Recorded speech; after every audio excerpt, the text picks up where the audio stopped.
Okay, all set. So we will start the session.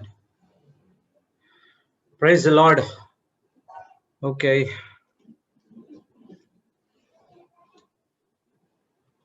The name of the Father and of the Son and of the Holy Spirit. Amen.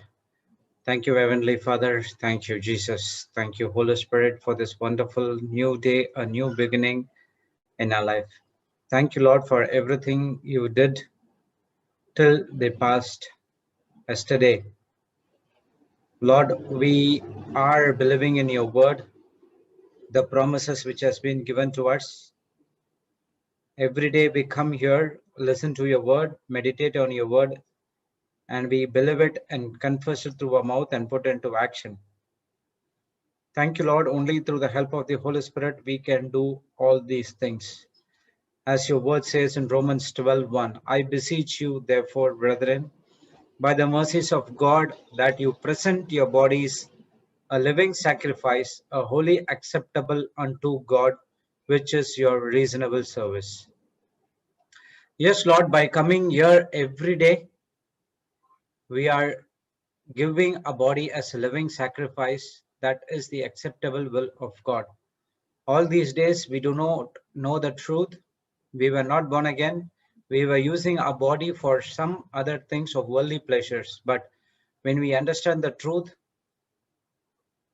we know that we have been bought with a price. Even our body is not belongs to us, it belongs to Lord Jesus Christ. And now we understand the truth that we are ready to sacrifice our body as a living sacrifice, where we put ourselves to crucify ourselves, our own pleasures, the desires of the world to be nailed in the cross. And that can be done only through patience. Lord, as we studying about faith and patience can be developed only at the trials and tribulations comes when we do not think about ourselves, but thinking only on what Jesus has did for us on the cross.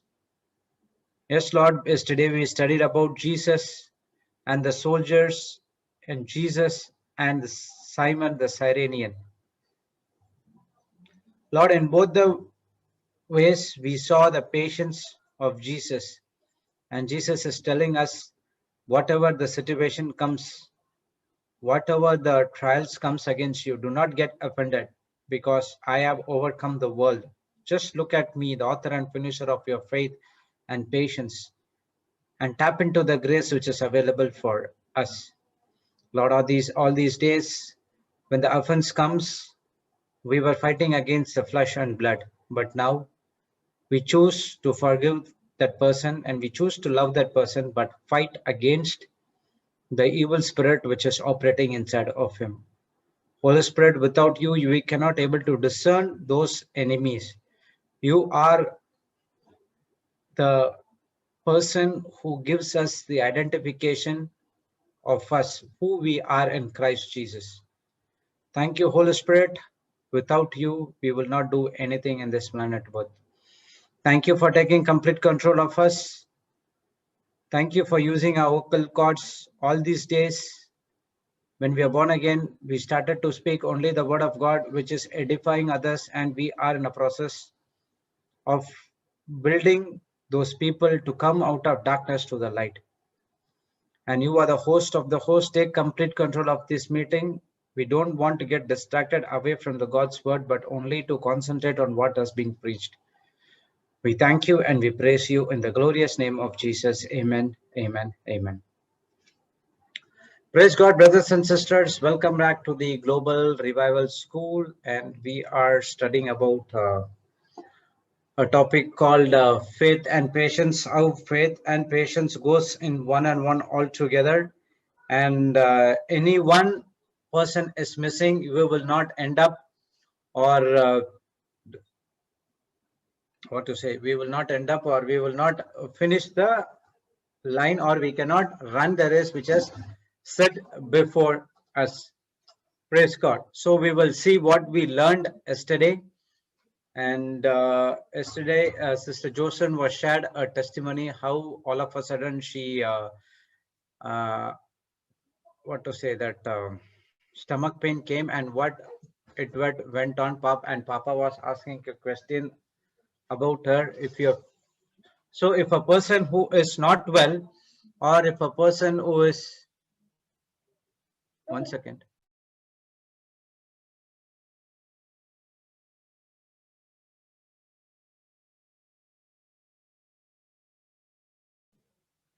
Praise God. So if a person is not well, he will not get up. He will always stays in the bed and he will not do anything. But in this case, what happened? She got ready to dress up because she believed that she is healed. So you are moving into action if you are healed. You made a decision to get up and you are already healthy and getting ready to get into the class. So that's what believing is all about. When you believe you are healed, you will not sit in the chair or lie on the bed. You immediately, whatever you heard, you put into action. Praise God. And that's where your faith and patience comes into picture. Praise God. So what she did, she immediately did consider about those things, and she was confessing only on the word of God, and she believed that she has been already healed, and she put into action. That's where she got her healing. So if she says that yes, I'm healed, if she still lies on the bed, and if he still sits on the chair, continues on the same thing, she cannot see the healing. In the same way, it has been for us as well. So if you believe that you have been healed, you have to put into action, that you have to step out in faith. Praise God. The patience will supply the strength to your faith and allow the faith to be active. So I will continue to believe I am in healthy. Praise God. So this is what believing is all about. So everyone would ask how to put into action. So this is a perfect example where Sister Jocelyn explained about her testimony yesterday. Even though the pain and everything was there, but she believed that she healed, and she started to do a regular work, started to getting into the class. Praise God. When she started and shifted her mind from the seen to unseen, praise God, she is set free from everything. So let's start with Mark 15:15. That's what Papa was teaching. And so Pilate, willing to content to the people, released Barnabas unto them and delivered Jesus when he had scourged him to be crucified. And verse 16. 16 also.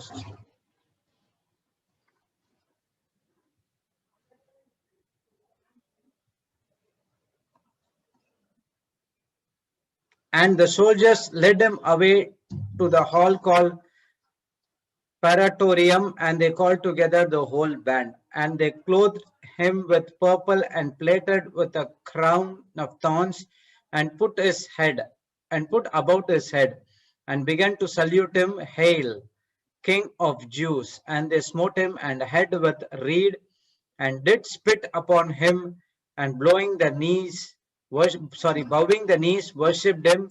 And when they mocked him, they took off the purple from him and put his own clothes on him and led about to crucify him. So this is, we know about what's happening here. And now we see from a different angle. Praise God. 1 second.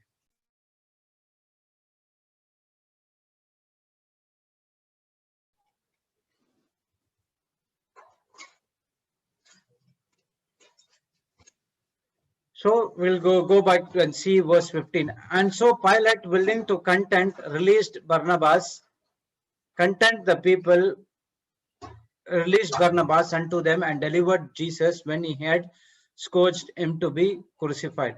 Praise God. So now in this verse, you can see that Pilate is an governor of that Roman Empire under Tiberius. Praise God. And he has an authority to release Jesus as well as to authority to condemn Jesus as well.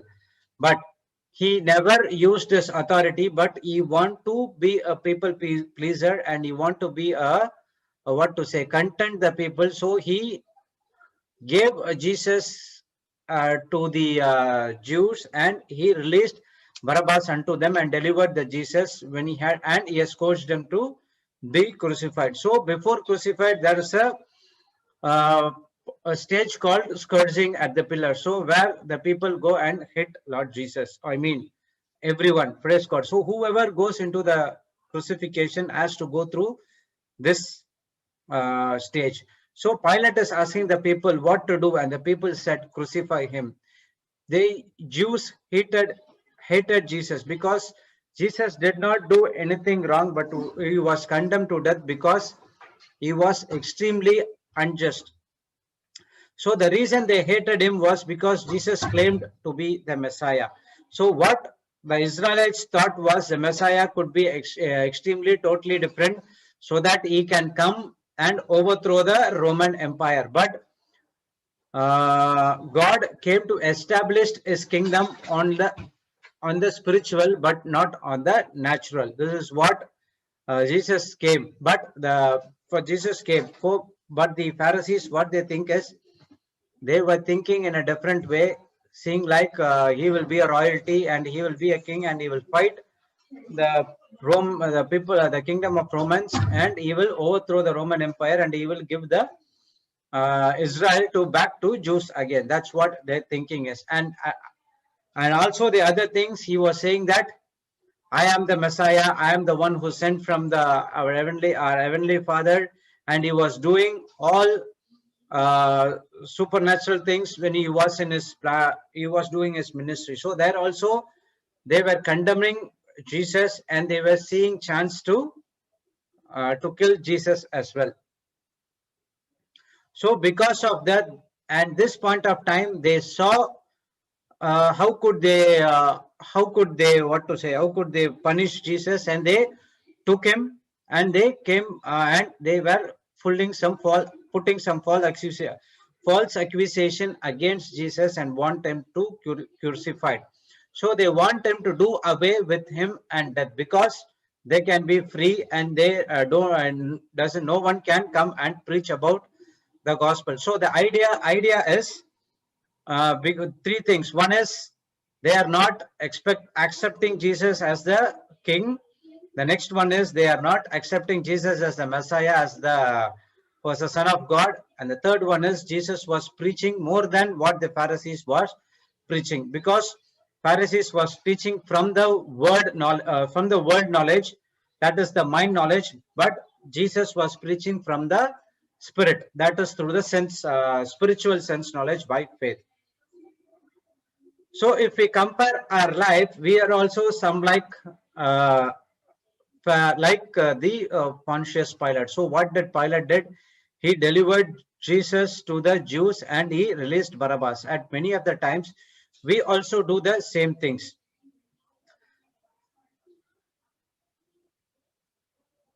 So in our lives, what we do not like somebody, we tend to do the same, cursing and rejecting those come against us. And it is very natural for us who are in Christ. The world will hate us. Praise God. So what happened all these days? Because we don't like somebody, the same thing happened. We just go and do what Jews did. So even the Israelites or the Jews never believed on Jesus, and they got offended with him and they want to crucify him. The same way, when we curse and reject the people who are coming against us, and we are rejecting Jesus as well. So the main thing the person is coming against you is to build up your patience and faith. So at that point of time, when we understand the word of God, and now what we are saying is we love and forgive that person, but we are going to fight against the spirit which is coming against us. So the fight is not against the flesh and blood. The fight is against the principalities and powers of this kingdom of darkness. Praise God. So hereafter, if someone comes against you, if you curse him and if you reject him, you are putting again, like Pilate, you are putting Jesus, deliver the Jesus to the Jews. Praise God. So it is very natural for us who are in Christ. The world will hate us. In the Bible, many a times we studied that if you are in me, I am in you, definitely the world will against you, because the world does not know about Jesus and they does not know about you as well. So that's the reason the world is always against the people who are a doer of the word of God, because the world gives something. Actually, the world is controlled by the spirit of the darkness. But at one point of time, we will come that the world will be controlled by our Heavenly Father and Lord Jesus Christ, and all the powers of the darkness will be sent to the hell for entire lifetime. Praise God. So when we hurt and rejected, we tend to get bitter and angry. If we are in offense, like what happened to John the Baptist, offense will bring us down to the lowest, like John the Baptist, least in the kingdom of God. That's what Jesus was saying. Our response or offense is a proof that we profess Jesus is Lord, but we do not agree in action that Jesus is our Lord. So when we are hurt and rejected, we get bitter and angry. You just see that when you angry or bitter or getting into offense, you are thinking about yourself. You hurt and you rejected. Someone is coming against you. Someone is saying something against me. That's where we get into hurt and reject. Jesus never got hurt and rejected because he never think about him. Praise God. He always think about the other selves. So at the same way, when Jesus is saying, we also should always think about other selves. So if we live a life for others, even though if someone comes and pass on a wrong comments against us, we just take it for granted and we just love that person and bless that person, but we curse we curse the spirit which is inside of that person immediately through the faith sense and the authority which has been given to us. So we know what happened to the John the Baptist. He was more than a prophet, but because of his offense against Jesus, because he asked one question that whether you are the Messiah or we have to look out for some other person. Also, even though he was more than a prophet, but he was also thinking like Pharisee that he was expecting a king through the Roman kingdom. So because of that offense, he got bitter and angry, and it led for him his life to be uh, killed himself. So his own offense and anger cost his own life. So at times what we do is we profess Jesus Christ is the Lord God and Savior in the church and in the prayer meetings. When we come for the retreat, we do everything, answer every correct answers. We pray according to the word of God. But when we do not put into action, that is not loving and forgiveness other people who are coming against us, we are a liar, and the truth is not inside of us. So by mouth you are doing it, by inside your spirit you are accepting Jesus. You are not accepting Jesus Christ as a Lord God and Savior because of namesake, because if someone wants to see you, someone wants to share your outer appearance, that's what you are doing it. Many of the time if you go and see the meetings, charismatic meetings, the first I never went to any meetings. I've seen people saying that they in the first row they will do all the hallelujah, praise the Lord, they'll give any answers. But if they come in the break time, if someone comes against them, they will release the words which cannot be seen or which cannot be heard as well. Those kind of, I have seen some people in the church. Even I was like that. So I was an example. I was doing everything on like Pharisees, but inside me that is nothing was there. I am just a zero. So Pilate condemned Jesus to death so that he could save his position. Most of the time we also do that, we can save our position. Why Pilate never used his authority is because he knows that Tiberius is against the people who is talking about Christians. Praise God. So he has sent many other what to say, a law that if anyone comes against these things, praise God, they will be crucified. So we know that law. So if Pilate uses authority and releases Jesus, the next these people what they'll do, they will go and ask a decision to Tiberius. Okay, and what will happen next? He will ask what happened to Pilate, why didn't he took this decision, and what happened? He will be fired from his position. So because of to keep his position and to make the Jews to under control, he took the decision to crucify Jesus, to put to death Jesus to death, and so he could save his position. But he was thinking about the natural position, but in the spiritual world he lost his life. And at the same way, how many times we have in the same position, whether it is an office or a ministry or wherever it is, praise God, we also do the same thing by rejecting Jesus to save our position. So if you say that I am like Jesus and I'll be doer of the word of God, at no matter what happens, you will be a person of integrity. No matter what happens, you will not be a people pleaser, but you will always be a God pleaser, and you will do a doer of the word of God according to the truth.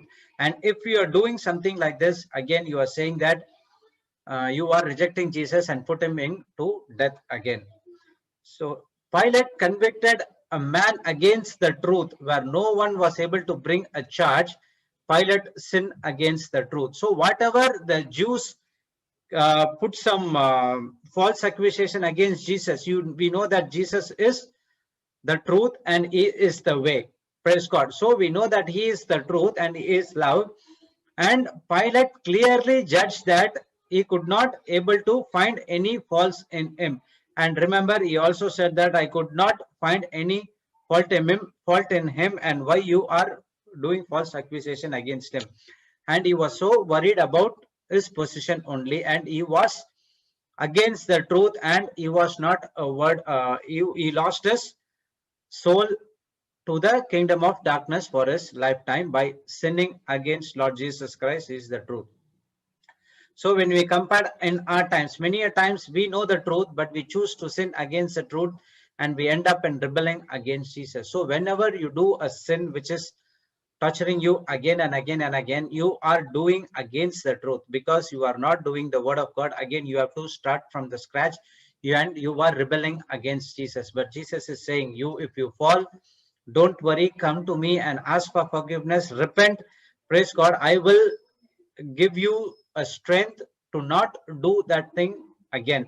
So through our own strength, we cannot do it. But if you rely on Jesus, when you trust on Jesus, definitely he will come and give you instruction how to come against those things which is coming against us. But if you are not doing it, even though if you know the truth, again, you are like the governor Pilate, you are doing something against the kingdom of God.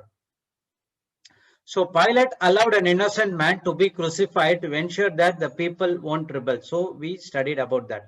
So many a times we also condemn our own soul to the hell because of a people pleaser and not of a God pleaser. So how we are doing it? By instant the word of God says, okay, this is you should not do this, you should not boast yourself. Whatever you are success in your life, it is not on your own strength, it is of me. But what will other people say? And you are thinking about that and you are saying that no, this is I did, this is what me with my own intellect I did. Because someone knows about Jesus, he will never believe and he will say that you are a crap and you are insane and you are not sober. So it is a false accusation, and what you're doing is you are condemning your own soul to the hell, like what Pilate did. Pilate knew Jesus was innocent and did not commit any crime. He had the power to release Jesus, but he was more concerned about saving his own soul. So what all we saw here from 15:15 is he has the authority, he has the power, he has everything to release Jesus, but he was not using it, whatever it has been given to him. Praise God. If he would have been released, Lord Jesus Christ, definitely the people would have been gone to the Roman kingdom. Tiberius will either he will fire him or he will be put to death. So he lost his life, but he has gained his eternal life with the Lord Jesus Christ. Because he is not using the authority which has been given to him, he wants to save his position in the natural world, but he's lost his soul in the spiritual world. And at the same time, God has also given us the authority and power to use against the kingdom of darkness. But if we are not using it against the kingdom of darkness, we are also acting like Pilate. We are saving the soul, condemning the soul to go to hell, but we are losing the eternal life with Lord Jesus Christ. So till yesterday you might have been done those things, but now you got the truth. Use the authority and power which has been given to you. Use it only to benefit the kingdom of God. So don't worry anything what happens in the natural, because when you do it according to the word of God, you are saving your soul for the eternal life with the Lord Jesus Christ. Praise God. So that's also a scripture. We remember, I forgot that. Those who lost his life. What is the scripture, Sister Jessie?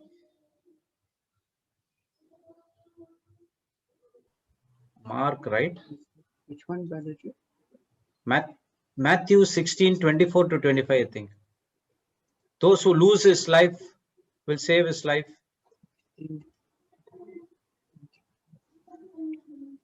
I think Matthew 16:24-25. Can you put that?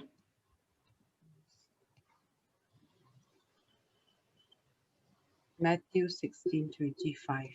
Correct. Right? You want only one verse, right? 20. 1 second. Yeah, correct. It's Matthew. Hmm. Hang on. Yes. 25. 25. 25. Okay. Okay. Thank you. For whosoever will save his life shall lose it, and whosoever will lose his life for my sake shall find it. So what Pilate was doing here is he was saving his life in the natural, but is lost his life in the supernatural. But Jesus is saying, don't go about those things. Natural world will not remain for one point of time, because you are going to put to death at when you are in the natural. But save your life for the supernatural, that is the eternal life with the Lord Jesus Christ. So how to do it? When you are a doer of the word of God. So always, Sister Jocelyn said, think about the long term and don't think about the short term. So if you want to save your life in this planet Earth, shall lose it. It is a short term thinking. Pilate was thinking like that, and we are also at one point of time thinking about that. But Jesus saying that whosoever will lose his life for my sake. So that is important over here. Lose his life for my sake, not for the girlfriend or for your wife or for children or anyone. Only when you lose your life for my sake, that is the preaching of gospel, doer of the word of God. When people coming against you, you can put to death, you will put to shame everything. Jesus saying that they shall find it. Praise God. So they can find the eternal life. So Pilate has loosed his eternal life with the Lord Jesus Christ. At the many a times we are also doing the same thing. So always think about the long-term thinking, that is the life after death. So don't think about the short-term thinking, that is your life in this planet Earth, because at one point of time, as a law, you have to leave this planet Earth. But we always should think about the life after that, that is the eternal life. Praise God. So in other words, in Matthew 27:24-25, Matthew would have been giving a different thing, while Pilate made a show by telling the Jews that I'm washing my hands of this matter. Can you put that scripture? Praise God. When Pilate saw that he could prevail nothing, but rather a tumult was made, he took water and washed his hands before the multitude, saying, I am innocent of the blood of this just person. See you to it. So see, when Pilate saw that he could not prevail anything, so he could not do anything, because he wants the people to be under control, because he wants to save his position. If he does something against them, they will go and complain to the Roman Empire. Because of that, he took his water and washed his hands before the multitude. We have seen most of the times in the movies and all, I have seen, if the person who goes out of the family, the father or mother will do, they'll say that they put the one bucket of water, saying that I'm lost this person entire, for I'm not going to consider him, this person means he is ready to forgive him, or there's no relationship between me and this person. So is Pilate also doing the same thing over here? Might be that came only from this. So, but rather a tumult that was made against Jesus. He took water and washed his hands before, saying, I am innocent of this blood. and of this just and person to see it. And now what do the Jews are saying? They answered all the people and said, his blood be on us and our children. So they are openly confessing Proverbs 18:21, by the life and death is in the power of our tongue. So Pilate made a show by telling the Jews, I'm washing my hands of this matter, means that don't let these things come unto me, and now I've given this person to you, and it is you and Lord Jesus, you take control of him, whatever you want to do. And what this Jews said, they accepted the blame and pronounced the curse upon themselves and their children. They voluntarily opened their mouth and confessed it, and that's what Satan is always looking about. And what we don't know what happened after that. The curse, definitely the curse will against them, because they are prophesizing what they did. So even in the Garden of Eden, what happened? Adam blamed Eve and Eve blamed serpent. Praise God. And what happened? The curse entered in the planet Earth through of a disobedience of Adam and Eve. So when we compare our life, we are also doing like this. When you hate somebody, you are saying, it's okay, I'm ready to go through the curse, but I will not spare this person. And that is a dangerous statement from your mouth, because it is giving an open access to the kingdom of darkness. Praise God. It gives a Satan an open opportunity to destroy your lives. So what we are doing the same thing like what the Jews did.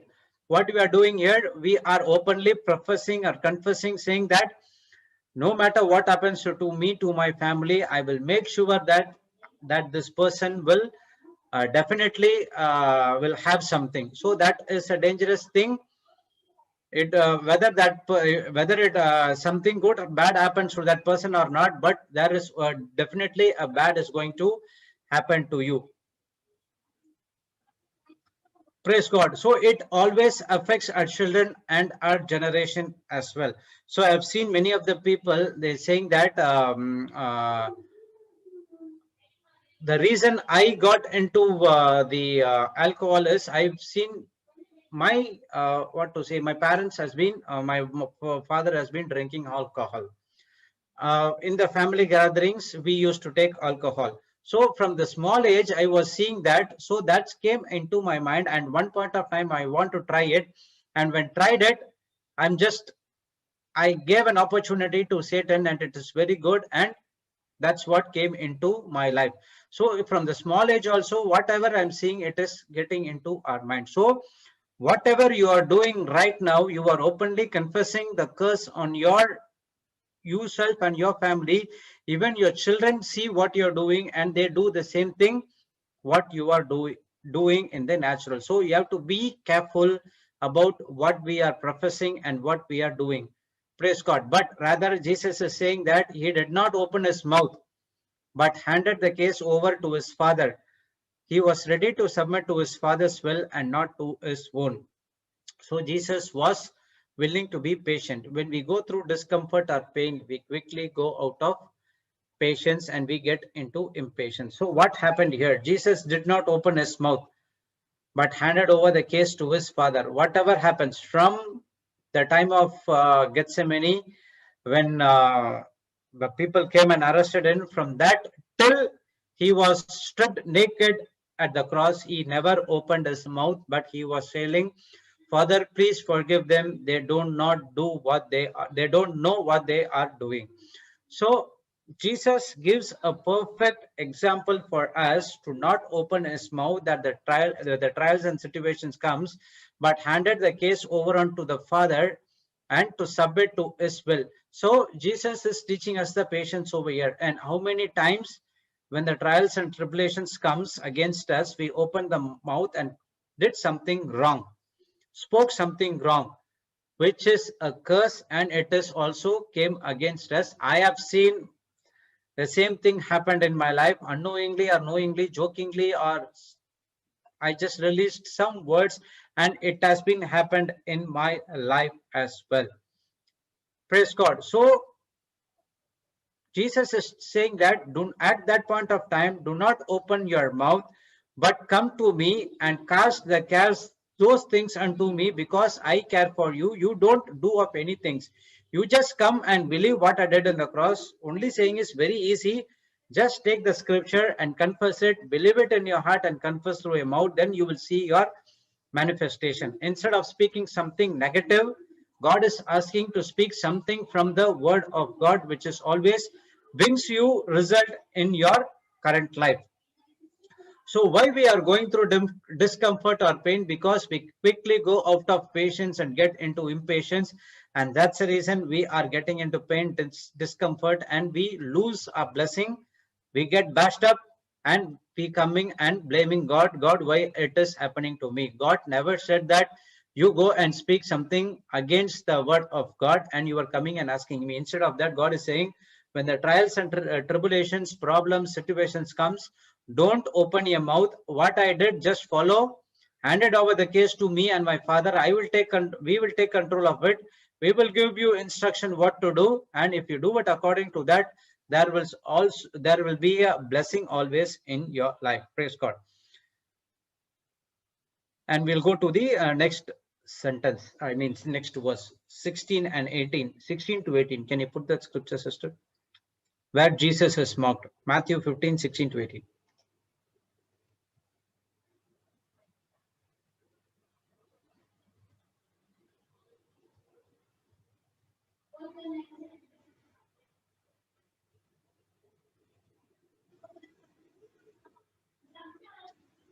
Okay. And the soldiers led them away into the hall called Praetorium, and they called together the whole band. So now Pilate has washed his hand, and Pharisees and other Jews take the curse on themselves. And now the Jewish leaders and the people and the Pilate had already given the verdict that Jesus to be crucified. So everyone was in the part of this crime, and they are lost their life in the supernatural. Praise God.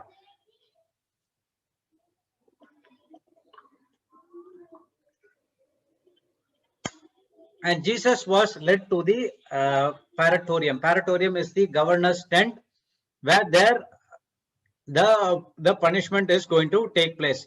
And now see what's happening here. They called together the whole band. We know that whole band, it consists of 600 soldiers. So there will be, if they are saying a band, there will be a 600 soldiers.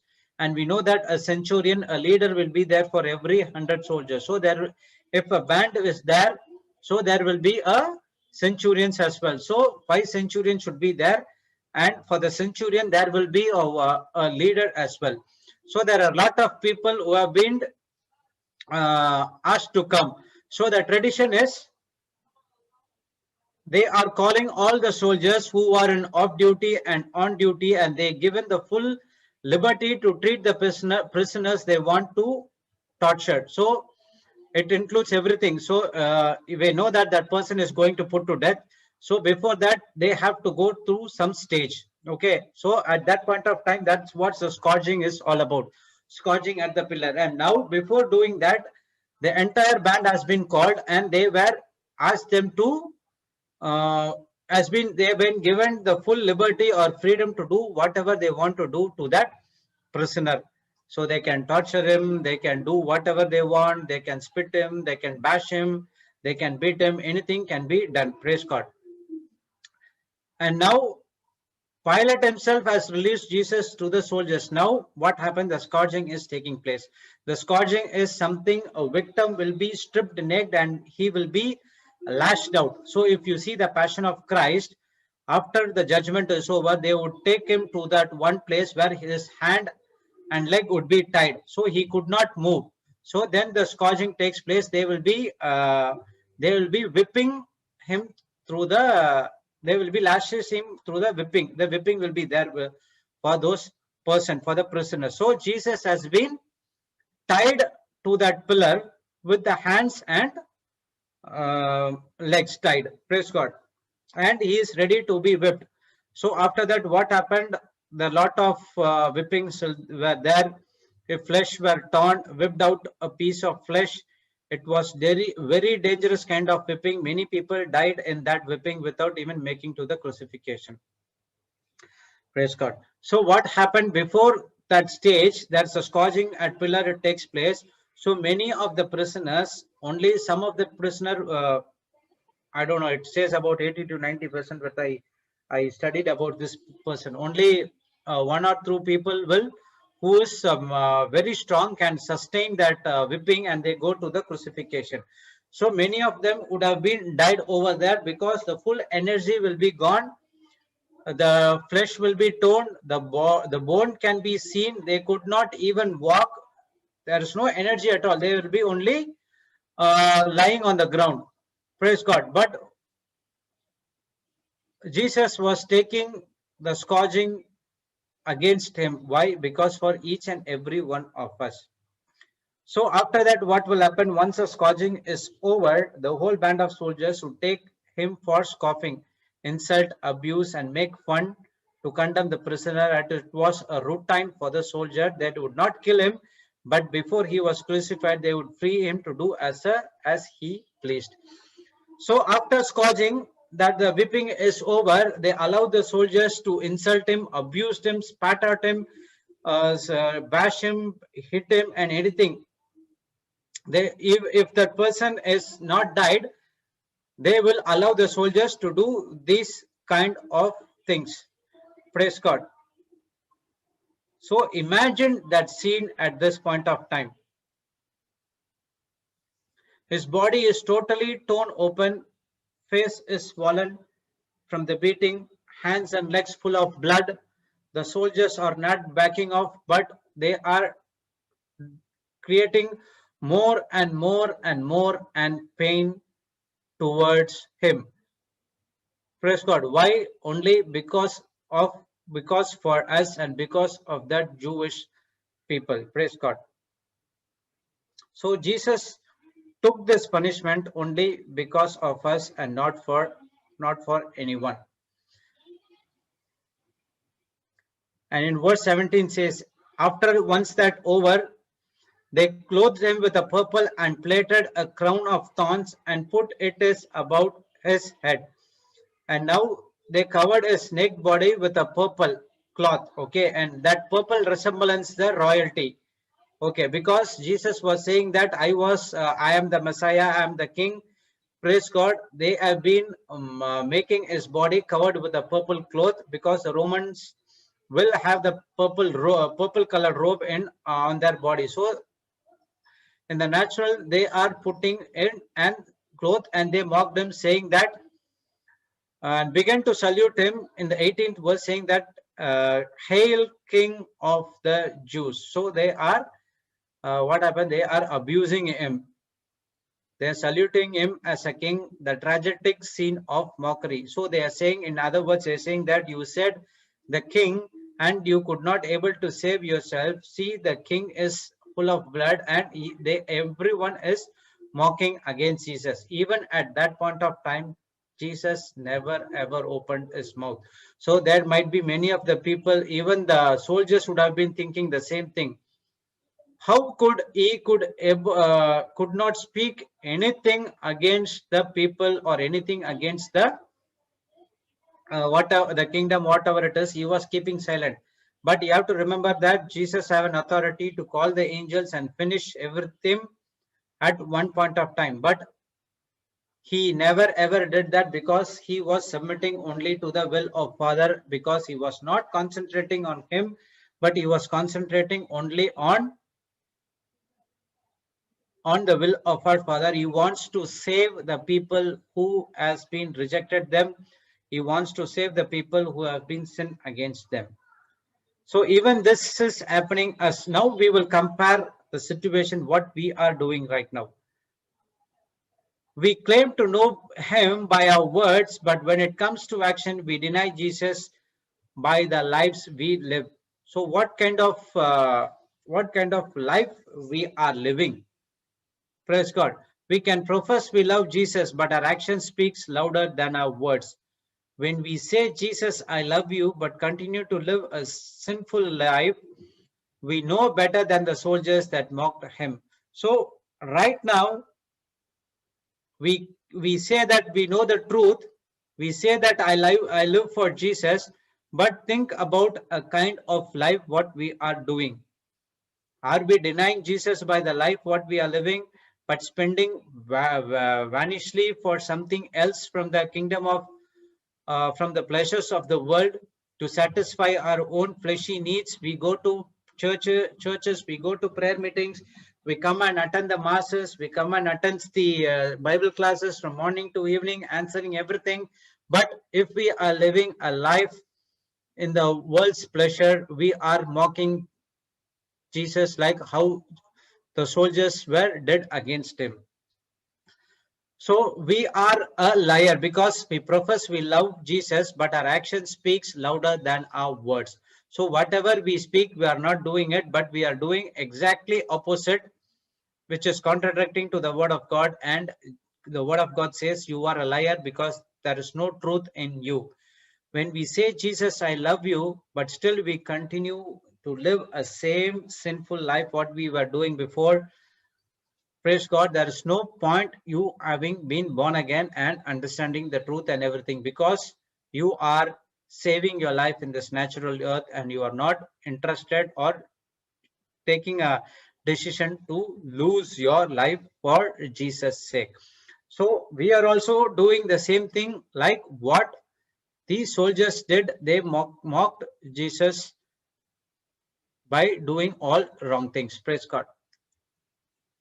So just think about yourself, what kind of life or what kind of uh, things you are doing right now. Praise God.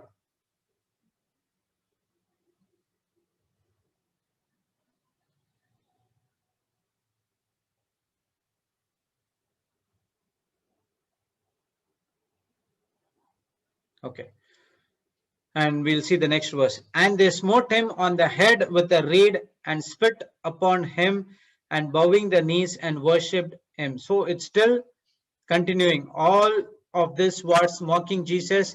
The spitting and striking Jesus went on and on, bowing to worship him as laughing at him and making fun at him as well. And 20 says, and when they mocked him and took off the purple of him and put his own clothes on him and led him out to crucified. Praise God. So once this is over, they took him outside of the city, the wall, to be crucified. And now the next stage is he have to carry the cross, and he has to walk for about I don't know. It said 3 kilometers. I'm not sure exactly how many kilometers is 3 or 7 years to walk, and it is not a straight path. Okay, for the straight path it's easier for us to walk on the 15 or 20 kilometers, whatever it is, but it is a hilly place. It has to go down, come up, full of rocky. It was full of thorns all the way. It's not like that natural highway, or sorry, national highway what we have right now. It is a thorny pathway. The mud will be there, stones will be there. Praise God. All the 3 or 7 kilometers is full of what to say, discomfort, and he has to carry the cross as well. So how much of discomfort just Jesus would have been gone through? He would have he would have been told, why should I go through this? Because he wants to save, and he wants to give the salvation for each and every one of us in this planet earth. But we are not ever thinking about those things. We are always thinking about what our fleshy desires says. We want to fulfill our own selfish and knowledge and unneeded desires. So the Lord is teaching us that this grace is available to us. So from the scourging till the crucifixion takes place, it is only for us. When you believe on what Jesus did for us in the cross, that's what Jesus is teaching us. The grace is available to us. So what I did from the scourging to the crucifixion, when I said it is finished, all the things are grace. And now you are believing on me. Take the grace and mix it in faith and receive whatever you want to get it from the spiritual world to the natural world. So what happened to us if people comes and mocks against us? Are we taking the grace to show love and forgiveness to them, or we just take it for granted and gets offense against him? What will happen, whether that person gets offense or not, but we are heading into a different kingdom. So when the offense or things comes against you, there are a lot of pressure which has been created by the Satan to put us into offense. So at that point of time, we have to think only what Jesus has did in the cross for us. So dying on the cross is one point. Okay. After that, before that, scourging is there. He has to walk for so much of kilometers, and then the nails has been pierced in his hands and legs. Praise God. Everything is done because for each one of us, so that we can easily go and tap into the grace by believing in faith. So it is God they are beating, mocking, and it is God whom they are abusing. It was Lord Jesus Christ. They didn't know what is going to do. Everything what he preached, they think that it was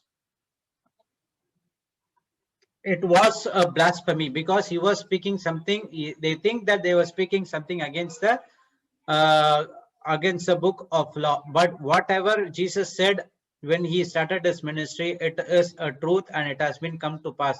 Even after the resurrection, the Pharisees know that he is Jesus, but they still harden their heart. They do not accept.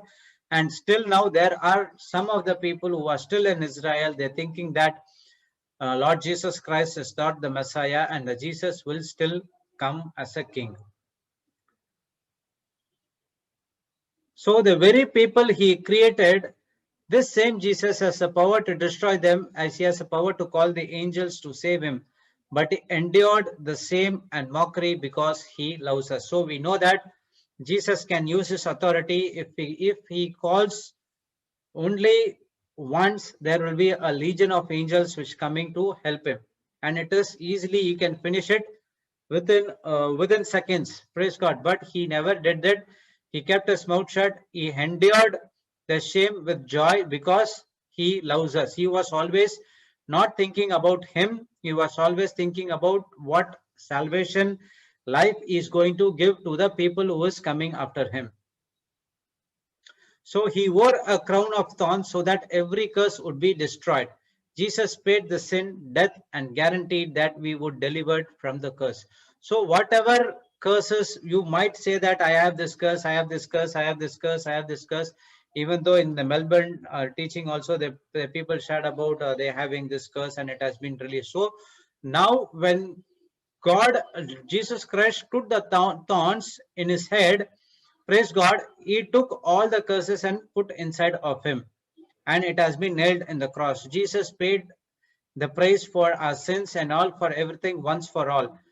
Death and guaranteed that he would be delivered from the curse. So because of Jesus' death, because of what he did for us in the cross, we have been delivered from each and every sins. Praise God. And the curse. Isaiah 52:14 says, as many were astonished at thee, his visage was so marred, no more than any man, and his form more than the sons of men. So now he no longer looks like a human being. He appears so awful that the people looked at him and is in astonishment. So when the scourging has been taken, nothing can be seen visibly. His face has gone. You can see the flesh, blood is oozing all over his body. The bones are wide open. They can be seen with the natural eyes. Praise God. The people were so awful. They were astonished, thinking that Jesus was still alive and he was take the pain and each and every one of us. At that point of time, everyone were thinking about only how he was able to endure this suffering. Jesus was not outstandingly beautiful in the flesh. He had his flesh torn severely before the crucifixion. When he took the sin of the world, put upon his body, the sin was ugly. So each and every beating, each and every blood which is oozing out of this body, it has been shed for us. And each and every hurt or each and every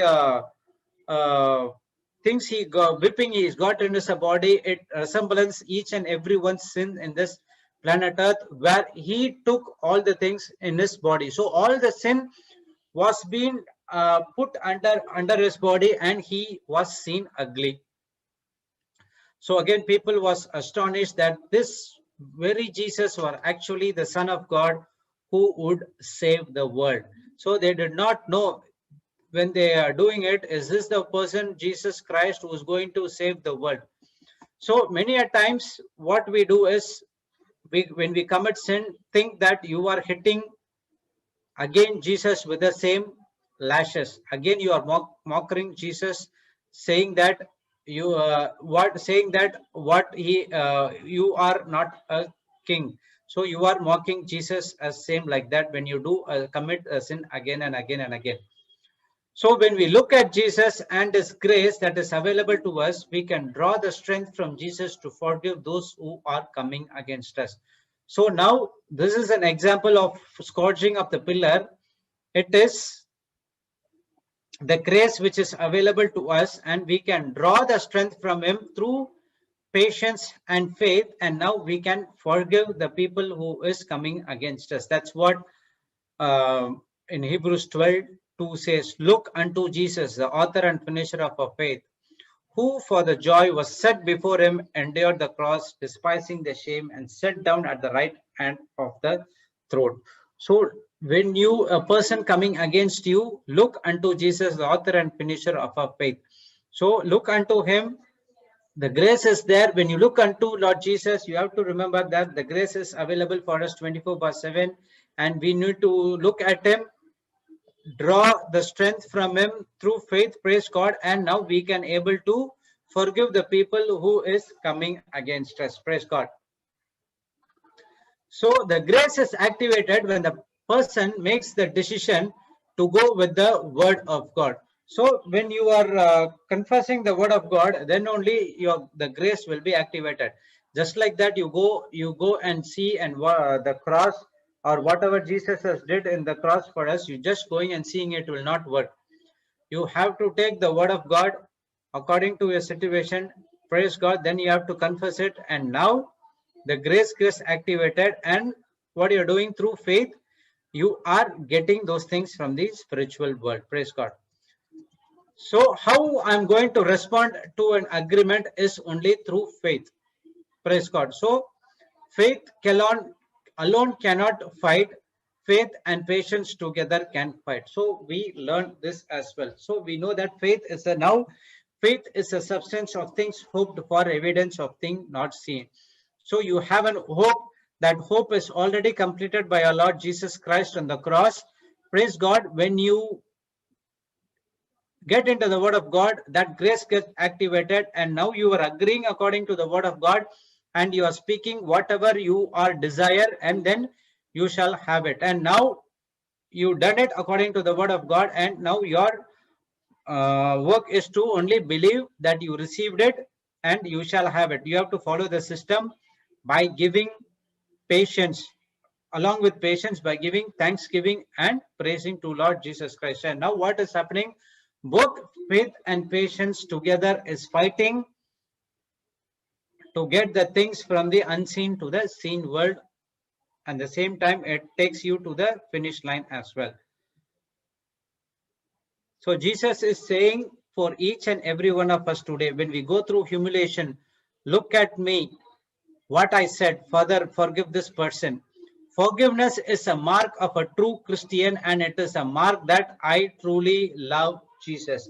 If you say, I love Jesus, if you are a doer of the word of God, and if you are not forgive anyone who is coming against you, you are a liar because you are not a doer of the word of God. We also remember that whosoever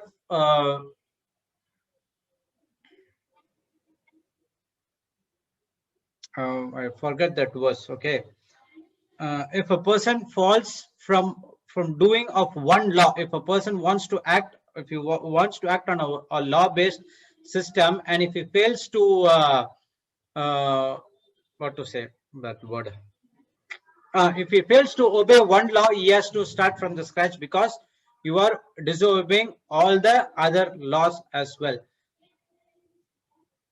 So when you're doing according to the law and you're saying that I love Jesus and I will not forgive the persons who are coming against us, and you are a liar, you are acting on the law that I will do it only through the law. Praise God. But it is not, and it will not happen in that way, because the kingdom of God acts in a different way. So we learn that in Mark 11, 25 and 26. So while standing in prayer, you ought to forgive the people who are coming against you. So when you forgive you, the Heavenly Father will forgive you as well as your trespasses. But if you're not forgiving those persons, the Heavenly Father will not also forgive you as well. So forgiveness is the wrong you have done to me. You deserve to be punished. I have a right to give you back, but I choose to forgive. I choose not to hold against you. The damage you have done, you don't have to pay, because Jesus had paid it on the cross on your behalf. Praise God. The transaction is already completed. 1 second. Thank you. James 2:10. For whosoever shall keep the whole law and yet offended in one part, he is the guilty of all.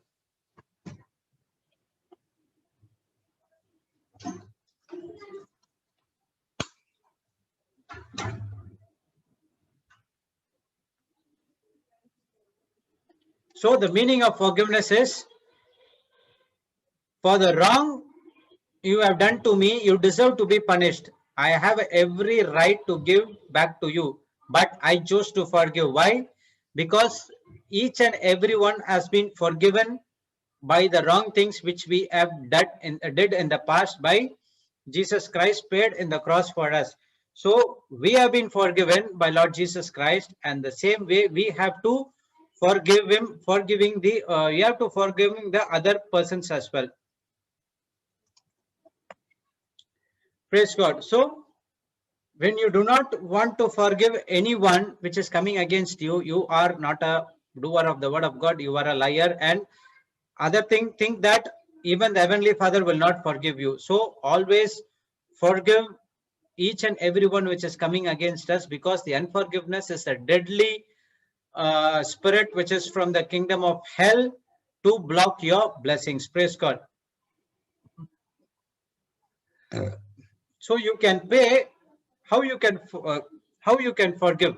Jesus paid the price for us in the cross by forgiving us. And now Jesus said to do the same thing.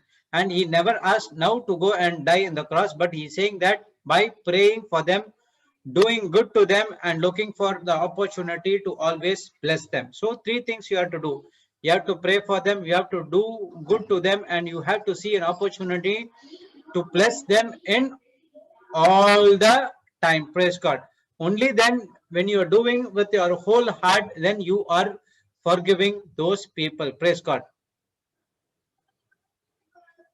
And now you cannot do it on your own, but believing on God and His word over and over again, you are planting that seed. By speaking it over and over and again, you are producing the creative power. And now you are acting like God. When God has given you the seed, the harvest is on His mind. Praise God. And we know that we cannot forgive each and everyone which is coming against us through our own strength, that is through our self effort. But we need to look into the Jesus, author and finisher of our faith, and we have to forgive them only through grace and faith. Praise God. Only when we ask Jesus to help in the time of to come against ask Jesus to help to forgive other people, he will definitely give you instruction what you have to do. Praise God. And now he has given the seed. What is the seed?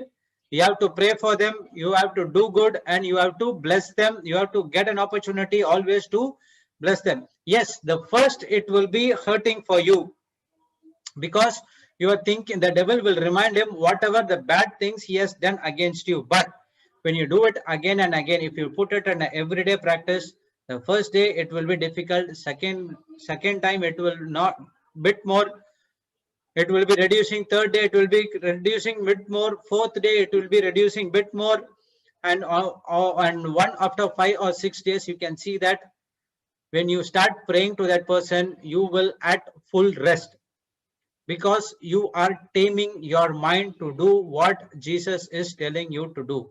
Praise God. And now what you're doing, you're planting that seed. What seed? From the word of God.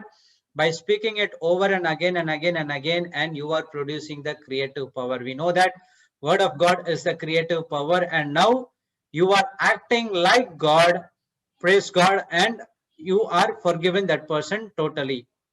So when God has given a seed to you, he has an harvest on his mind. So we also know that if God wants us to do something, he has already empowered us to do so. He will never ask to do something which is we cannot do.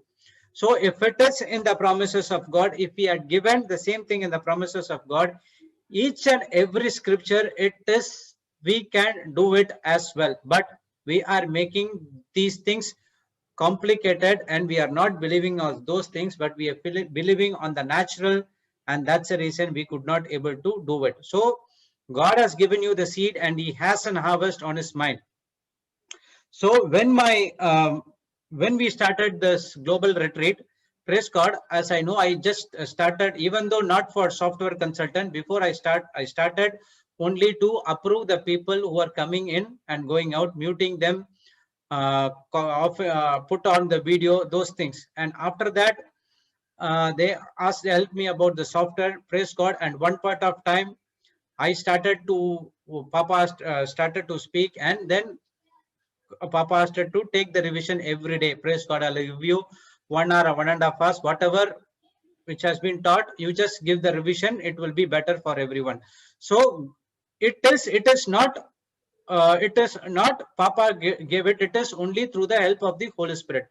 And now God has given that seed to me, and he has an harvest on his on my mind, praise God. So if the seed is there, that is, the seed is in the promises of God, so there is a definitely harvest for you. So only thing is, don't take it complicated, get into it, confess it, and see your harvest in your life, and take the seed and plant to other person's life as well.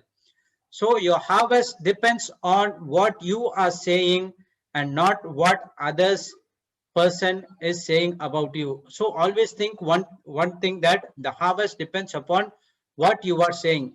You always based on what Jesus is saying about you. Don't ever think about what the people say about you, because you are not a people pleaser, you are a God pleaser. The world will say something bad against you. The only thing you have to concern is, what is Jesus saying about you? Jesus is saying you are blessed, you are anointed, you are prosperous, you are a blessing for many nations. Praise God. Doesn't matter what the people say about you, they don't know what you are, but Jesus knows who you are in Christ. The Bible says, who are you in Christ? You know who are you in Christ. We know the identity. Praise God. So the people, if it's coming and saying against you, again, think that it is not the flesh and blood is coming against you, but it is the power of the darkness wants you to plant a lie in your mind to deceive you, to get out of the track. So every day there's going to be a battle. The battle is whether to win or lose. Never depend on the other person who is coming against me, but it is always depending on my response. So if my seed, if God has planted a seed in my life, I am responsible for that seed to grow, or I am responsible for that seed to put it to die. Praise God.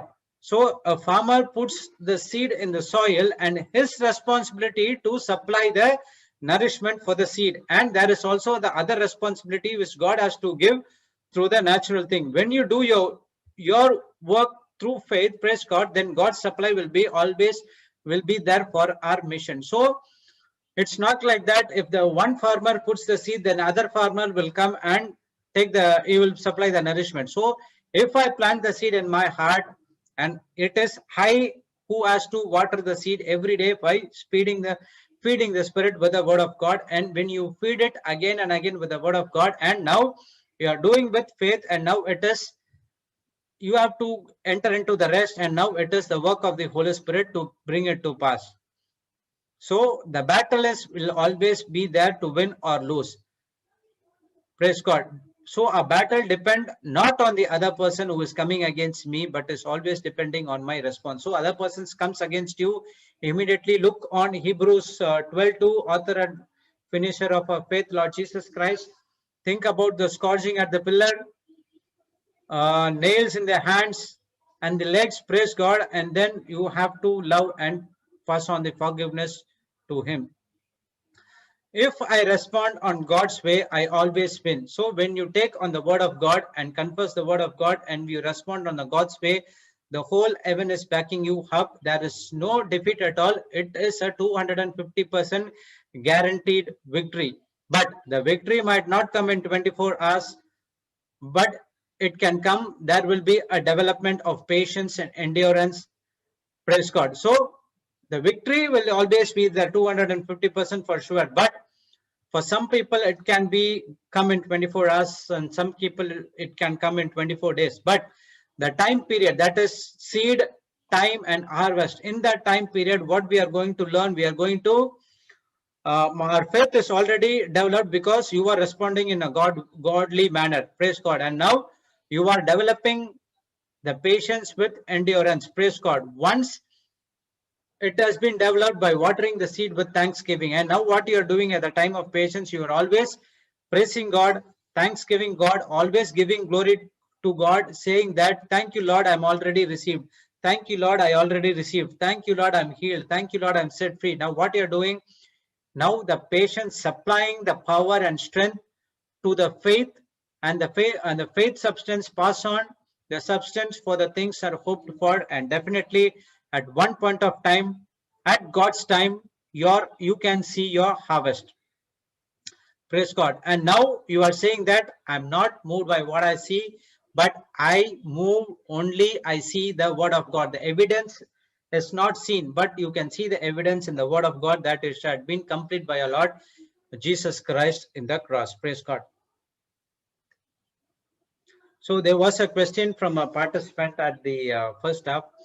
So he or she, I don't know what, asking about the crown, how we in our day today in our lives, Jesus, it is our words toward others. So how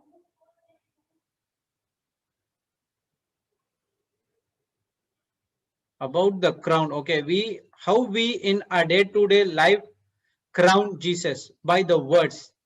Praise God. So Papa give a good example that in Genesis 3:17 and 18, you know what happened. The curse came, but that is on the Old Testament. But in the New Testament, the curse has been taken by our Lord Jesus Christ, and he has been freed from entire sins and everything. Only thing is you cannot crown Jesus. Jesus is already crowned, but you have to operate in Jesus in love and forgiveness to have that crown for you, so that when you are a doer of the word of God, when you pass on each and every trial, your crown gets shining again and again and again. Praise God.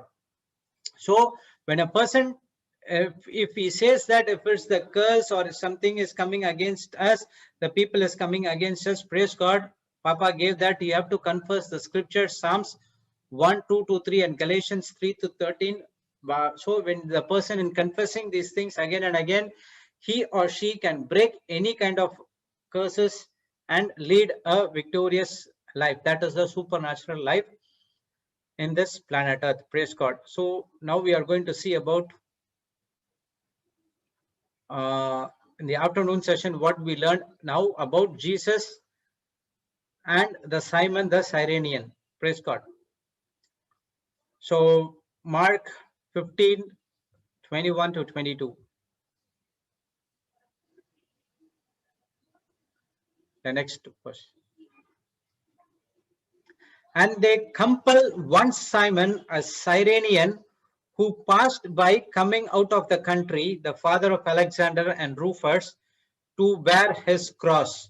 And they bring unto him the place Golgotha, which is being interpreted the place of skull.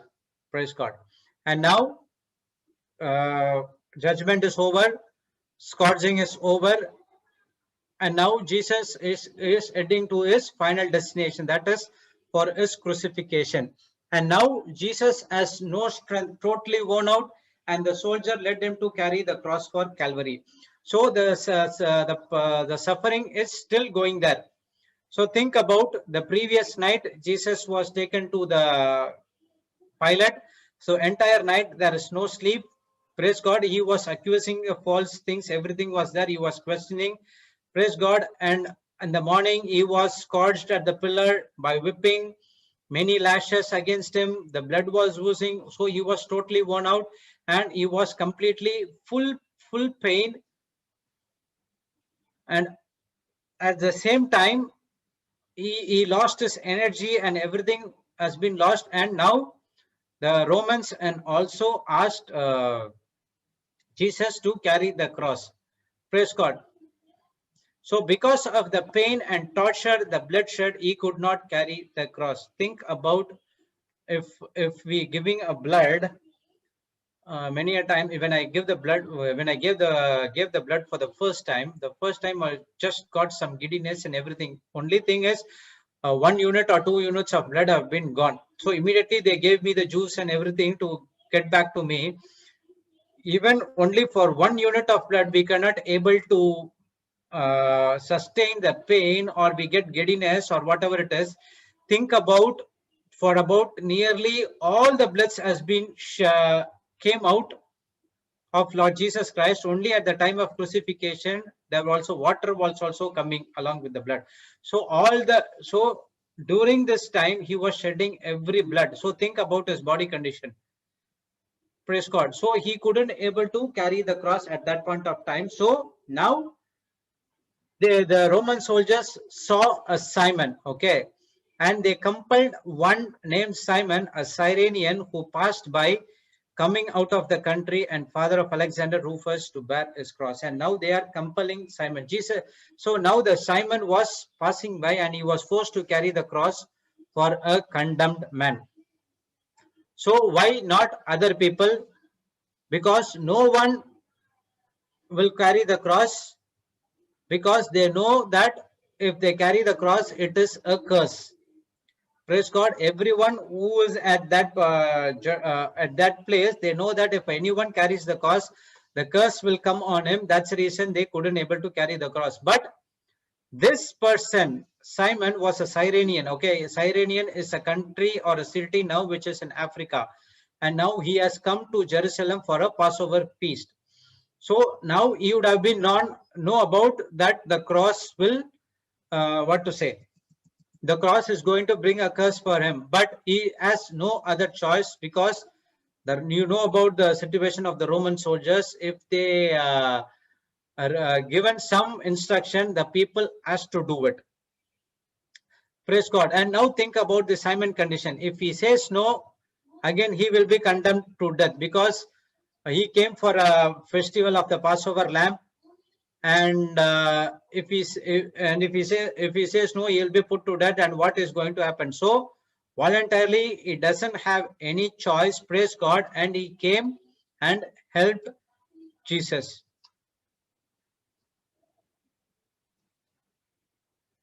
So at that he came and helped Jesus, because he know that, he was in Jerusalem during the time of Jesus crucifixion. So the soldiers might think it is a that word I forget it.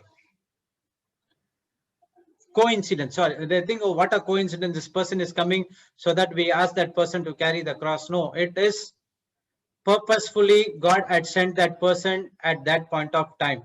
And now we can also see that Simon has been entered into the book of history for one time. He carried the cross and he took the cross and freed Jesus for some time. Praise God. And now because of that, Simon has lost his life for Jesus' sake, and now definitely he has earned his spiritual life. His and his family will all be saved, because he is believed on Lord Jesus Christ and he carried the cross. Praise God. So he was compelled, he was forced, there is no other way. He carried the cross. Praise God. Even though he knows that if the person who carries the cross, it is a curse, the curse is going to pass against him. He has no other choice, but he said yes, and he carried the cross. And what happened in the natural, it looks like a curse, but in the supernatural, praise God, according to the word of God, he lost his life for Jesus' sake, and Jesus gave him the life of the eternal life, that is life after death. Praise God. If I'm not wrong, there is a person by name Rufus in the Romans chapter 16 verse 13, I think. I think this Rufus is that Rufus, but we'll confirm with Papa once. I'm not sure about those things. Praise God. This Simon is the father of Alexander and Rufus. So he might be one of the apostles of 120 of Jesus. Jesus would have been selected. Praise God. We don't know about that, but we will confirm with that one. So this was happened at that point of time. So how many, if we are allowed to carry the cross, we'll be able to carry the cross at that point of time? No, no one would have been carry the cross, because one is, we know that it is a curse. Okay, I don't know that cross is a curse and whatever it is, because I don't know what is it written in the Bible all about. Only when I got born again, I came into the Word of God, I understood that what is curse, what is cross, and what is cause resemblance, and why Jesus died. Everything I came only after in this 6 years. So before that, I don't know what is that curse. I don't know why. So okay, I don't want to talk about those things. Praise God. So if someone asks me to carry the cross, I will say I will not carry the cross. Simon could not deny the soldiers because he required to obey. Praise God. Voluntarily and involuntarily, he came and took the cross. He helped Jesus at one stage, freed Jesus, and his name came in the history of the Bible. And now they know that who is that Simon is all about. Praise God. And now Simon and his entire family has the eternal life with the Lord Jesus Christ. So if you see that Jesus was always in his ministry life, he went and raised the dead. He came to give life to the other people. In John 10:10, we studied that Jesus came to this planet Earth to give life in abundance. But what the Romans people are doing, they are taking their life. That's what we studied in Mark 5:41. Jesus was raising the Jairus' daughter from the dead. And he took the damsel by the hand and said unto her, Talitha Kumi, which is being interpreted, damsel, I say unto you, arise. Praise God. Jairus' daughter was dead and Jesus raised him from the dead. So ultimately what happens? Jesus went about giving life and the Romans went about to put the people to death. Praise God. And now it is a question to ourselves. Am I a person who is bringing life to others like Jesus, or I am like Romans putting others to Jesus? Even though I am born again, even though you have the word of God inside of you, praise God, don't act like a Pharisees by taking the scripture and condemning the people who is doing wrong by saying that you will be crucified, you will be put to death, you will be at this, no, there is no this, no, there's no that. You have to come to Jesus, you have to get about those things. He will come to Jesus out of fear. But God says that he has to come to Jesus out of love, that is from the heart. Praise God. Even though you say, even though you do like this, I know this, you take the scriptures and going and condemning the people, putting the fear of Jesus inside of him and making to come to Jesus, it will not work. And even you are doing is putting miserable, you are putting your life into miserable. Praise God. It is not like that, but you have to take what Jesus did in the cross for us, love and grace. We are operating in the new what is that new law called love and grace. You have to explain about the love, what Jesus has did for us in the cross, and how it is available for us in the form of grace, and how to use our faith to receive it and to get our salvation, which has been already promised by our Lord Jesus Christ. So don't ever go and take the scripture to condemn others, but take the scriptures, take the love and grace, how God delivered you. The same way you have to go out and deliver the people. You have to explain them how to use the faith which is available for us. Praise God. So when Simon is picking up the cross, what is the word talking to you? That you need to also take up the cross. Praise God. You have to take up the cross and you have to deny yourself. Take up the cross in the sense you have to put yourself to crucify your own sin nature, your own worldly pleasures, your own ungodly activities, your own evil emotions. Praise God, everything has to put it to death. And now you have to live a life for others, how Jesus has lived a life for us. Praise God. So that's what did Simon did. Simon the Cyrenian did. Can we see in Matthew 5:38 to 42? Can you put that scripture, sister? So Simon is picking up the cross. In the other way, he is telling us that we also should go and pick up the cross. Pick up the cross in the sense you have to put ourselves, our own desires, our fleshy desires, to crucified on the cross, and now we have to live a life for others. You always look out for an opportunity how you can save others. Like Papa said, every time, every day, every second, what he does is he look out that opportunity how he can solve people problems. Praise God. Even many of the people would have been did the same thing. Sister Florida, once she was telling that when she could not able to take the class due to in the last week there were a lot of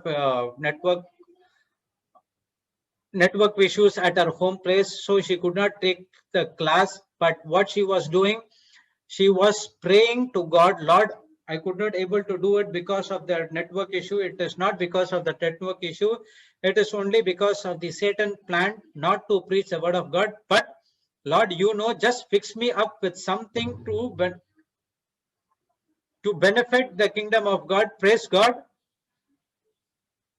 God answered, and that's where she went to. Someone would call her about healing, about deliverance, or she just go out and go to the houses to make prayers in her hometown. That's what the Lord gives. So if the Satan stop one point, praise God, and God always opens other door. It is always open, and it is our choice whether we are putting up our own desires to put across, and you have to go and search for other people. It's not like that. Okay, today there is no current, no retreat. Okay, now I'll take rest. No, no, no, no. You should not do like that. If you are in the kingdom of God, if you're doing like that, it is called a spiritual laziness. Praise God. But what you have to do is you have to get into the word of God. Ask Jesus, God, show me some people where I can minister or I can preach the word of God to them. And when you confess this with the open hearted, praise God, definitely God will put the souls in your life and you can do the God's word. Praise God. Okay, thank you, sister. Let's see what Matthew 5:38 says. You have heard that has been said, an eye for an eye and a tooth for a tooth. So now from the world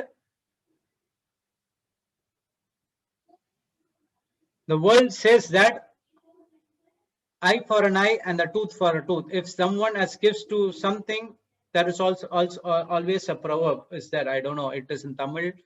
It is that if I lose one eye, I want my even I lose two eyes, don't worry, but I want my enemy to lose one eye. I don't know how to say in English, but I'll take it out and I will tell it to you. Praise God. So that's what the world is teaching. But what Jesus is teaching via Simon is, when you look at Simon of what Jesus was saying, these things were manifested, was things which we are going to study. When Simon was summoned to carry, he was willing to carry, he had no choice. So, one second.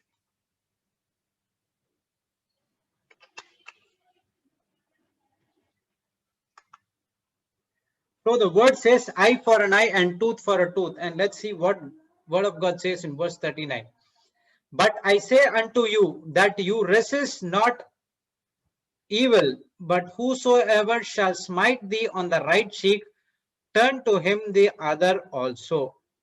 So he is saying that whosoever shall smite the right cheek, turn him the other also. It's not like that if someone comes and slaps on the one cheek, you have to show in other. It's not like that. If a person who is giving you an evil or making some false accusation or giving something against you, don't repay evil against evil. Don't repay again to that person with the evil, but instead you just love and forgive him. Do not talk about anything, but only show love and forgiveness against that person, because that's what the word of God says. So when I first time I learned this scripture before born again, I was thinking that, okay, if that person slaps on one cheek, why see these kind, see the think about the questions I have. Okay, it's one of the foolish questions. Jesus said that you have to show one cheek so that we have to show other cheek. I do not understand what is that all about. Then why when in the governor's place, one person was slapping Jesus, and he never shown his other cheek, but he said, why you slapped me? If I did wrong, let me know what is the wrong I did. If it not, why you slapped me? Give me the reason. So when I was asking these kind of questions to the people as well, but when I understood in the word of God, and now it is always to not into get into offense. He's saying that if someone slaps you other thing, don't do again the evil to them, but in reply you have to give only love and forgiveness. Praise God. So that in Jesus' case, he was responded because he don't want to have a curse against them. Praise God. So that's the reason Jesus has asked that question. And verse 40 says, if any man will sue thee at the law and take away thy coat, let him have thy cloak also. Praise God. So God is saying here is, and when one strikes against you, you have to you should not give them back, but you have to show the love and forgiveness. And when you show the love and forgiveness, what you are doing is you are making Jesus as your defender. Praise God. All these times, if someone come against us, we are the defender, but asking why you ditched me, why this thing to me, I will do the same thing to you. I will make sure that you see you have whatever you did to me, you will have double portion of that whatever you did to me. Praise God. So we are defending ourselves, but what Jesus did, he handed over the case to her heavenly Father, and he made heavenly Father as the defender. And now when the same thing happens to us, we need to make God and Jesus as our defender. That's what Jesus also said to us. Praise God. And in verse 40 and 41, he says, and if any man will sue thee that the law and take away thy coat, let him have thy cloak also. And whoso shall compel thee to go a mile to go with them, go with him a twine. This is what Simon did. Praise God. And whosoever shall compel thee to go a mile, go with him a twine. Praise God. And now the Roman soldiers has compelled Simon, and he agreed, and he went a mile, and it should be more than that. Praise God. More than that, along with the Lord Jesus Christ. So what he did, he never repaid evil with evil. He made God as a defender. He accepted it, and he walked with the Lord Jesus Christ. Praise God. So when we are carrying the cross, if we keep an account of someone who has taken our coat, we will not be able to carry the cross. Jesus said, give him your cloak as well. That is, if we do something against you, don't go and do something against him as well, but whatever you have, just give it to him. Take it full. Praise God. So when you see from the natural, whatever is there, don't repay evil for evil. If someone put a case against you and get something, you don't have everything, just give it in full. You don't need anything. It is not very practical on the natural point, because that person would have been not put into practice and he not seen the harvest. Praise God. So that is the main reason people are saying that these things are not practical. When if you go and ask a person who practice this, that Papa, Sister Jocelyn, everyone would have been practice this, and their life is supernatural. Praise God. So if it is given for them as well, it is for given to us as well. We know that we have been empowered We have been blessed. We have been empowered to do the same thing what God has did. Praise God. So God will never ask you anything which you cannot do. Praise God. If it is given in the word of God, definitely you can do it. So when you do it according to this verses, praise God, you are saying that you are carrying the cross like Simon did.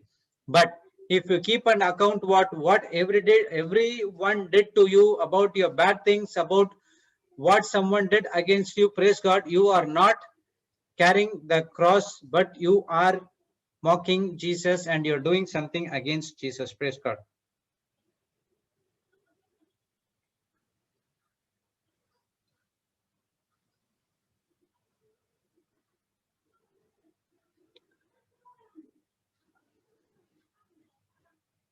Praise the Lord. So when we see the life in front of us, how a people is getting the supernatural blessings and supernatural manifestations in our life, and it is our work to put into practice, and we can also see the same things in our life. But your heart condition has to be right. Your choice is inside of you, and you are making a decision what you are doing. Are you going to do Jesus what he did, or you're going to mock Jesus? Though the decision is in your hands. So we saw that many examples from the Old Testament where Joseph, Daniel, or King David, whosoever it is, there were trials and tribulations where came. But what they did, they just practiced only these things. Even Joseph has been rejected by his brothers. He never did anything wrong against them. He never came against them. When he was sold as a slave, he never spoke something against them. He never opened his mouth. Even at the time of in the time of prison, he never said that it was never. He said that it was my brother, because of my brother I came. He never said like that. Again, when his Potiphar wife tried to seduce him, he was thinking that I should not give a shame to my master and my master's wife. He accepted the crime against him. Again, he went to the prison. So what he is doing is he is putting into action about Matthew chapter 5:38 to 42. Praise God. So when we are consistent in sowing the seed, we will see the God hand in our life. That is, the favor of God is upon us. Praise God. So everything in the kingdom of God works like a seed. So you have to take a seed, plant in yourself. You see your harvest. Take the seed. First, you have to change, and then take the same seed and put into others people life as well. Praise God. And you see the harvest comes to you. Again, you have to go and take the seed and put to others as well. Praise God.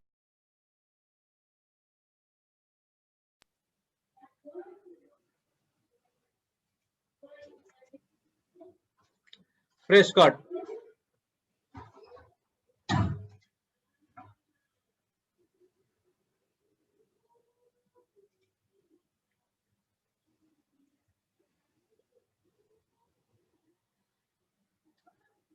So when we are consistent in sowing the seed, we will see God's hand in our life.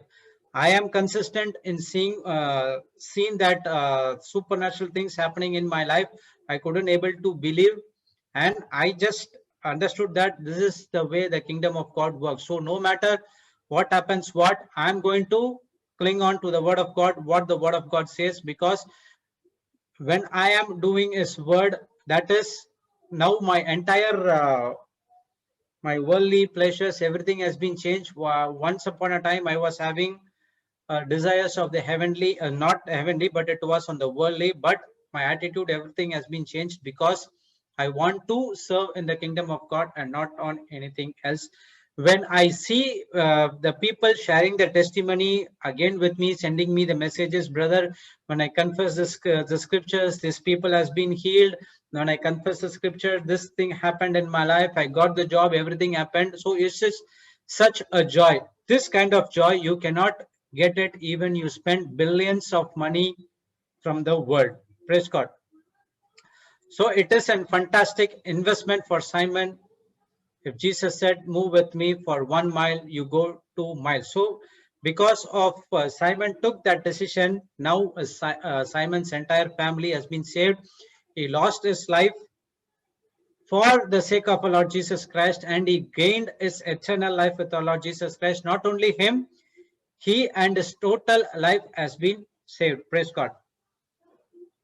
So whenever you go through the people degrading you, falsely accusing you, putting you to shame, it is important to follow Jesus, carrying the cross of a shame and abuse, because you are carrying the cross of a condemned man, Jesus. Praise God. So you have to think, when someone comes against you, degrading you, some putting false accusation you against the word, praise God, immediately don't get into offense and move into anger and strife, but you remember what Jesus did on the cross for us. He took the shame for us, and now you have to operate in love and forgiveness. Jesus is saying, I'm qualified you can carry the cross of a shame for somebody. So if someone comes against you, you are carrying the same cross. You are putting your own self to crucifixion, that your own fleshy desires to be crucifixion, because you are not thinking about you when a person is coming against you, but you are thinking about him, how you could save that person from the evil spirit which is operating from him. So two things. One is you have to sow the seed in a heart by speaking the word of God, by operating in love and forgiveness. The second one is you have to take authority of the evil spirit which is operating inside of him, what to do and where to go. Praise God. So to carry the cross is a brand of a most unclean person. When a person is doing it for Jesus, even it is insulting and abusive, you still say, Jesus, I love you. So the person who's carrying the cross. So if person is being patient when some trials and tribulations is coming against you, the people is coming against us, the entire world is coming against us, what you are doing, you are carrying the cross, you are operating only on love and operating in love and forgiveness. You are saying that, Jesus, you carried the cross for me and you took the shame on your body, and now because of what you did for me, and now I'm going to do the same thing for others as well, because Jesus, you loved me, and the same agape love, with the same agape love, I'm going to love others, so that I can show that I can love you. So what you're doing, you are doer of the word of God. When you are doer of the word of God, Jesus is abiding in you and you are abiding in him. Praise God. And you are bearing much fruit like what Jesus did. Praise God. So the question is, I'm going to be a Simon, or I'm going to be looking at the Jesus from a distance, like how the other people are dead when he was carrying the cross. Praise God. So the question is for you, whether you're going to carry the cross of your own by putting your fleshy desires to die, or you're going to move according to the worldly pleasures by speaking something contradicting to the word of God. Praise God. So in verse 42, he's saying that, give to him that ask thee, and from him that would borrow of thee, turn not thou away. Praise God. So there, I didn't got the understanding of this scripture, so just asked it. So he said that whatever we have right now, we are not the owner. Okay, if you do not have the ownership or possession of anything which we have right now, you do not claim ownership, right? So you do not take what to say. You will not possessive of it. Thank you. Praise God. So you will not possessive of those things. So that's what is giving. If someone comes and asks money to you and you gave it, and you know that it is not your money, and you should not go and ask him again, because it is not yours. You are giving it out of love. And if you go in and ask against him, praise God, and you are not carrying the cross again, you are doing something against the kingdom of God. So we know that we are not a owner of anything which is there in the world. We are only the steward. We are the manager appointed by our Heavenly Father, and He is giving us the resources to do use the same resources to be a blessing for others as well. So when you know you are not the owner, you will not be possessive of it. Praise God. So Papa gave an example like how people who works in a company, who gives the laptop or any other system, you cannot claim the ownership, because when you leave that company, it is that person that it is belongs to that company. The same way, when you leave this planet Earth, praise God, you are not going to take anything, but only you are going to carry the souls which you have been sold. Sorry, which you have been saved. Praise God. So the resources which has God given to you, now you have to use it in the same way to benefit the kingdom of God, and you're going to be a blessing for others. Praise God. So the moment Simon touched the cross, he became the marked man.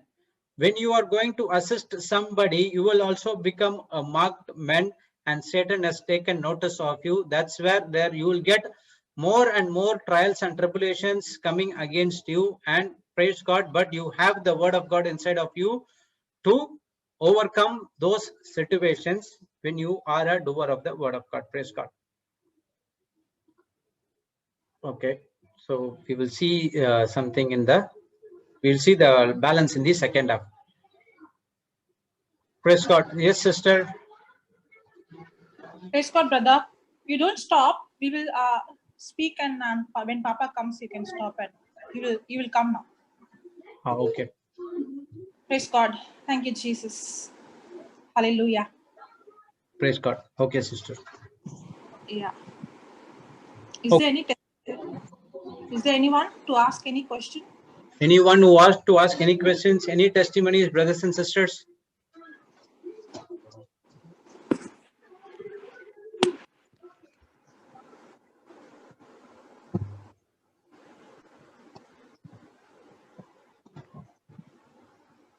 Praise God. No one. Sister Samantha is there? Yes, sister Samantha is there.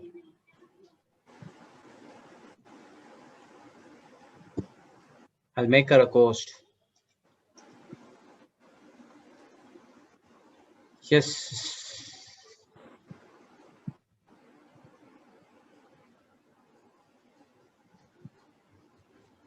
Praise God. Thank you, Jesus. Hallelujah. Yesterday, Sister Sangeeta was speaking, and then I think we continued with her question. Yes. Anybody, any questions?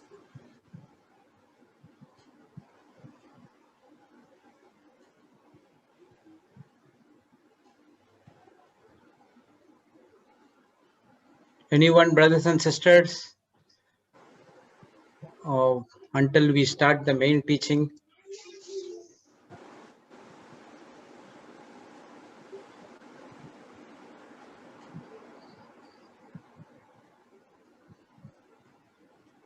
Praise the Lord. Thank you, Jesus. Praise the Lord. Hallelujah. Thank you, Jesus. Praise you, Jesus.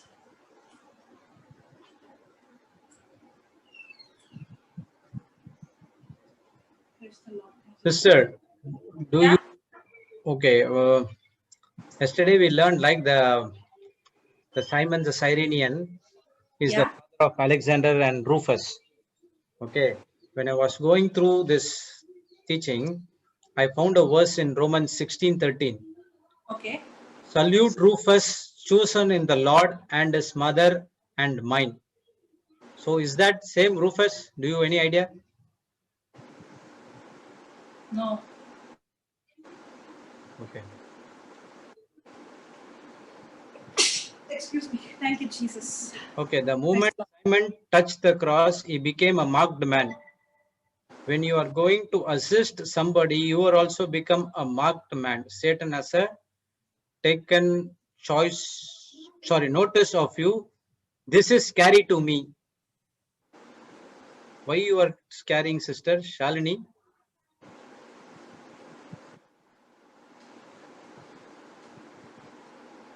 Put her online.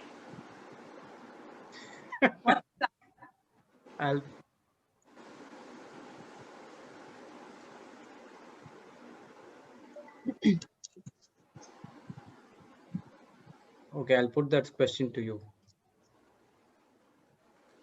Praise the Lord, Sister Jessie. Praise the Lord. Good afternoon, Sister Jocelyn. To which one I have to put? No, she was asking, no, Sister Shalini? Yeah, I'm just putting the question to you. Your video is off. Okay. 1 second. There are 2 infos. Yeah, you can put in anything. It's Ah, actually okay. on the chat, Brother Jude. Yeah, I saw that. It's actually I think she's taken it from the notes. Because Papa mentioned Yeah. marked man. M-A-R-K-E-D. The mo- I think she's saying if she's going to help someone, then helping someone, I'll become a devil's target. So that is scary. Yeah. please explain how to overcome. Let's No, but if I'm not going to help anyone and be selfish, I'm already in the with the devil only. No, that is more scary. yes. See, to give is God's nature, right? To love is God's nature. Sure. So when I'm walking in agape unconditional love, I'm operating in the, you know, how to say, in God's love. And by this we know that we are transformed from death to life. If I am not going to go out and be selfish, I have by default I am not in the right kingdom, no? Yes. One Should be John, scared when I live selfish, not when I'm living selfless. Yeah, sister? 1 John 4:4 has the answer, isn't it? Okay, can you put that 1 John 4:4? Yeah, you have put that. You are of God, little children, and have overcome them, because greater is that in you than he that is in the world. Yes. The one who is in me is greater than the one who is in the world. Need to worry Yeah. about these things.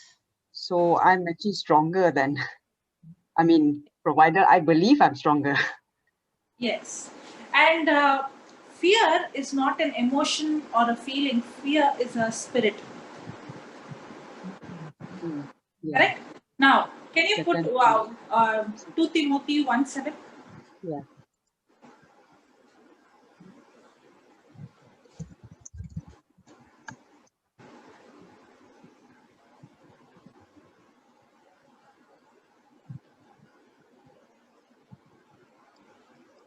Praise God.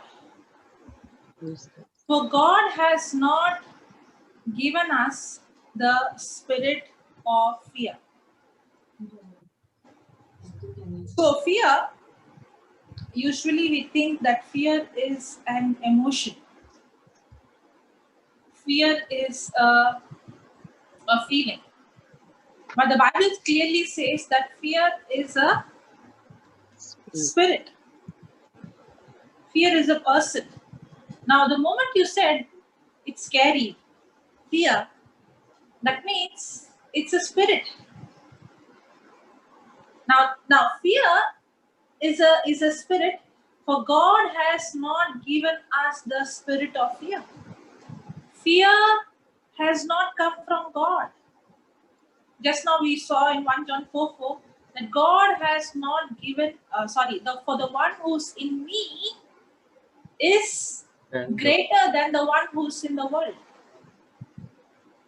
And the one who's in me is the Spirit of God. God has not given me the spirit of fear. Brother, put that scripture. You removed it.